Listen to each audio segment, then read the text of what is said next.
Good morning, one and all. This is Kaushik. I'm here before you to give a presentation on damage detection in the bamboo structure using EMI technique and its severity through RMSD.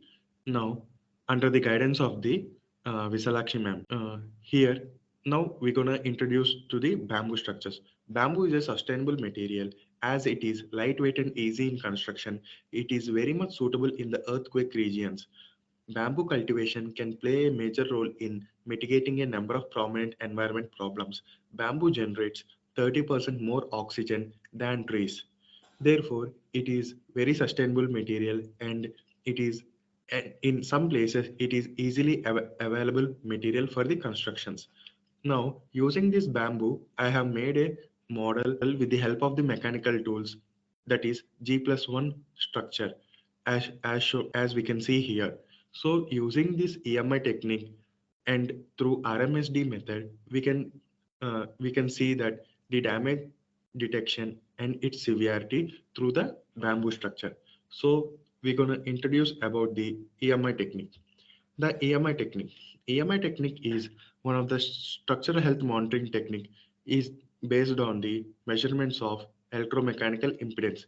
It utilizes piezoelectric transducers, mainly of piezoelectric ceramic as actuators and sensors. Due to the presence of the electromagnet mechanical coupling in the piezoelectric transducers, its electrical impedance is directly related to the mechanical properties of the host structure and it is named as electromechanical impedance. In this experiment, we are using the PZT patch, which functions as the actuator and the sensor to detect the damage severity using electromechanical impedance technique. Now, we're gonna see about its principle. The basic principle in the EMI method is for first obtain the baseline signature, that is conductance or susceptance versus frequency range of the healthy structure on which PZT is attached and compare with the signatures of the structure at the later stages of the monitoring period. The change in EM signature, which is inverse measure of the mechanical impedance of the structure, are indicative presence of structure irregularities like crack, corrosion, and so on. So now here uh, we are taking this model and we are installing the PZT sensors on with the help of the high epoxy adhesive using araldite to install the PZT patches on the structure. So this is the EMI technique of the bamboo structure of the G plus 1 story, and these bamboo are the collected from the locally available in our university, and with the help of the mechanical tools I have made the bamboo structure into this model, which is of ground floor and the first floor. So these portions are called the foundations, and this is the beam, this is the column, and this is the supporting slab. So, to detect the damages in the bamboo structure, I have installed the sensors in the three respective locations. That is the first one here, the second one, at the y direction, and the first one in the z direction, and the third sensor at the foundation, that is at the x direction.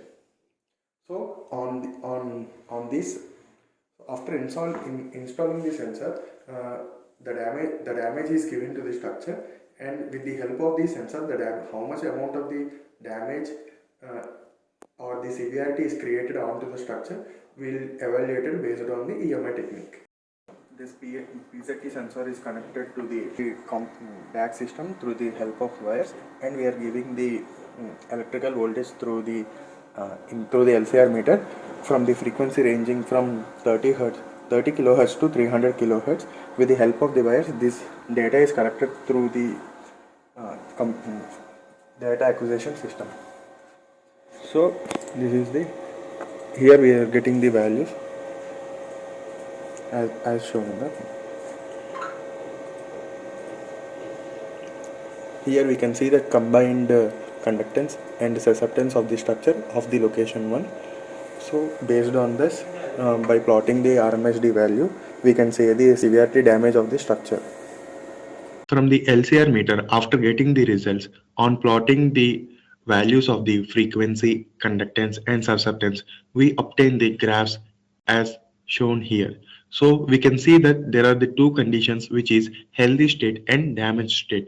The blue line indicates the healthy state and the red line indicates the damaged state. Here we can see the variation from the how the damaged state, conductance and susceptance are varying with respect to the healthy state.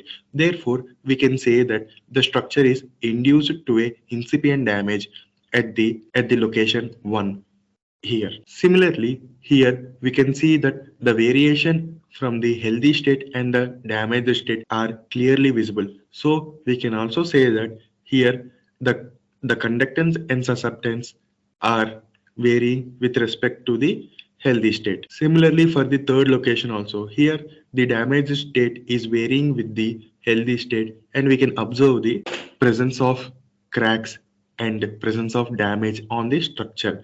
So by all all those values, and we are accumulating all those values, and we are taking the RMSD of the each patch to know the severity of the damage given to the structure. So on the patch number 1, we got the RMSD equal to 0.1201, and at the patch 2 it's 0.146, and at the patch 3 it's 0.114. So from the given RMSD values, the patch 2 has highest value, that is 0.14, which means it has the severity damage in the local structure. Therefore we can say that it is very much prone to damage. Therefore we need to take the remedial actions to control such damages and to protect the structure from the accumulative global damage. Thank you.